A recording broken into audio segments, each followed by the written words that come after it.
Capítulo 76, Crase. A crase é um dos temas mais complexos da língua portuguesa e é frequentemente cobrada na prova do Enem. Ela se refere à fusão de duas vogais idênticas, geralmente a preposição a com o artigo definido ao as. Em português, representamos essa fusão com o acento grave apóstrofo, que é colocado sobre a vogal a qual se funde. Para entender a crase, é necessário compreender a diferença entre preposição e artigo.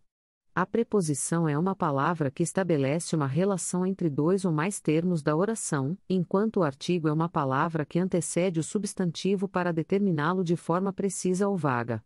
Quando essas duas palavras se encontram na mesma frase, ocorre a crase.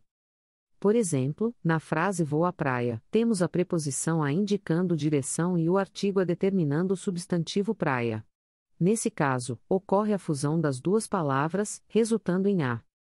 A crase não ocorre em todas as situações em que encontramos a preposição a seguida do artigo a. Existem algumas regras e exceções que devem ser levadas em conta.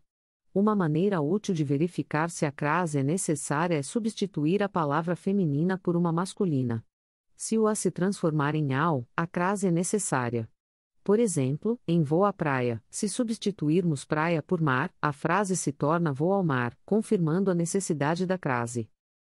Além disso, a crase não ocorre antes de palavras masculinas, de verbos, de pronomes pessoais, de pronomes de tratamento iniciados por vossa, de pronomes demonstrativos esta, essa, aquela, de pronomes indefinidos e de pronomes relativos.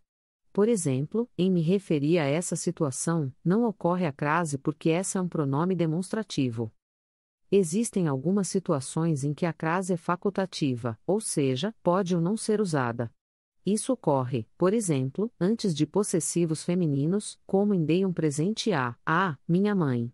Também é facultativo o uso da crase após a preposição até, como em fui até a, praia. Em algumas expressões adverbiais, conjuntivas e prepositivas femininas, a crase é obrigatória, como em à tarde, à medida que à frente de. No entanto, se essas expressões estiverem modificadas por um adjetivo, a crase não ocorre, como em fui a uma festa à tarde e fui a uma festa à tarde chuvosa.